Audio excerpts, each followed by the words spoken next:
In this agronomic division, we have the Plant Waste and Solution Lab, the Nematode Lab, and the Soil Testing section. I'm an agronomist with the Soil Testing section. My name is Jeana Myers, and I'm a soil scientist from NC State University. The mission of the agronomic division is to primarily hit three different areas. One is to maximize the productivity that a farmer can achieve through the proper use of fertilizers and lime. There's no need to over or underuse those, so we want the crops to be at their maximum productivity. Secondly, we want to minimize the impact on the environment. So if a farmer knows how much lime, phosphorus, nitrogen to apply, it won't be excessive and run into the waterways or leach into the groundwater. Thirdly, we'd like it to be economically feasible for farmers to maximize the use of their resources so that they're not wasting money on something they don't need.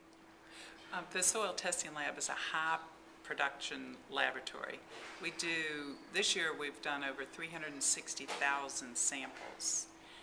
We're probably the largest public laboratory, soil testing laboratory in the country. So most of our samples come in from October to April. The farmers start taking samples heavily in October, and we are firmly behind by January, probably about 6 weeks turnaround time at that time.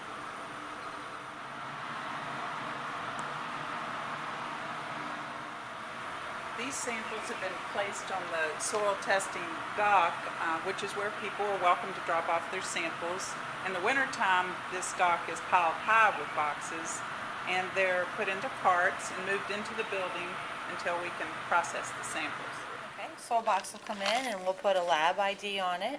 And after we get a lab ID on it, we'll tear the top off of the box. And you'll see when a sample comes in, it's kind of rough, has there's lumps in it. Sometimes there'll be core samples of dirt that are kind of cylindrical, and they're all kind of just mixed in the box.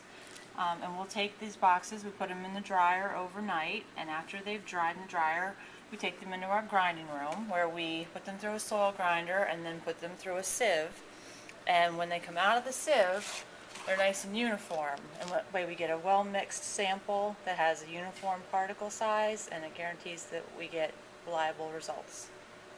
Exactly. It's important when people send us soil, there's a red line on the box, and we like to see the soil filled up to about that red line, and that way after we've done the grinding and the sieving, we have enough sample left over to subsample to do the various tests. In with each of the samples where the homeowner or farmer will list their name and address, the sample ID, and the crop code. This way we can give fertilizer and lime recommendations. The sample, the trays get loaded into carts here, and the carts make it easy for us to move the samples around the lab.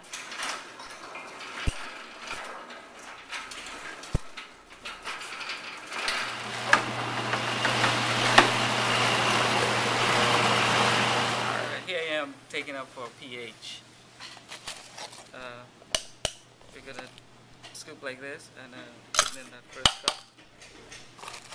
Keep going until the tray is filled up with all the samples. When the weight becomes stable on the scale, it automatically transfers the weight into our limb system. So there are about 80 sets in the busy part of the season done per day. This is our humic matter robot, and at this station we have our set here that has 1 cc of soil in it, and we've added 40 cc's of sodium hydroxide solution. It sits overnight, and then the robot comes along and will take 5 cc's of this sample and move it over here along with 35 cc's of water. And then the robot comes back around and will read the amount of light that passes through the sample. The higher the amount of light, the lower the humic matter value. The lower the amount of light, the higher the humic matter value. And we use humic matter to set soil class. Soil class is important. We use it, I think, mostly for setting a lime recommendation, along with the pH and the volume.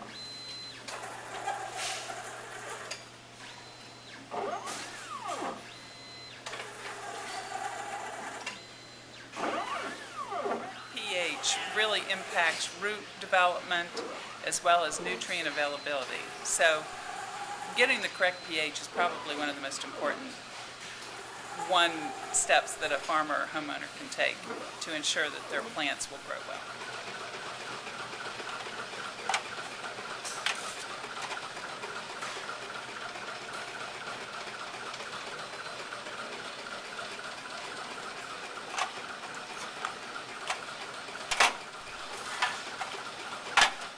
Okay.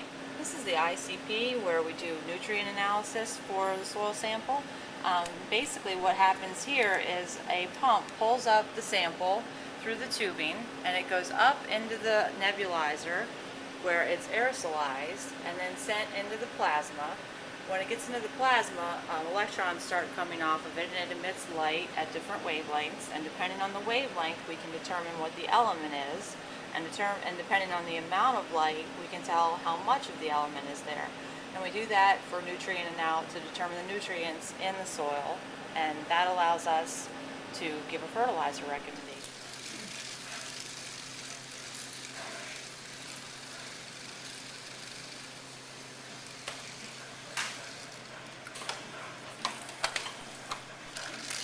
So we've looked at the 5 different testing stations or types of analyses that we do in our soil lab, and from those 5 different measurements, you will get the 22 pieces of data that show up on your soil test report. Probably the most important thing that a homeowner can do is to get a good representative sample from their lawn or garden. This means going out and taking probably anywhere from 5 to 15 samples from a given area, and then mixing them together in a plastic, preferably a plastic clean bucket so that it's not contaminated, and then subsample from that mix and put that mix into a box as one sample.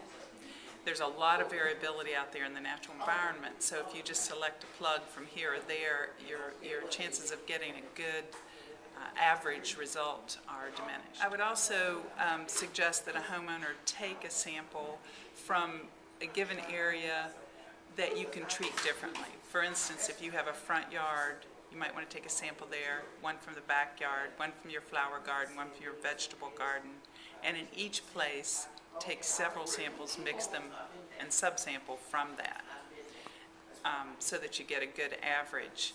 You also need to label your samples so you know where they came from and can use the results once you get them.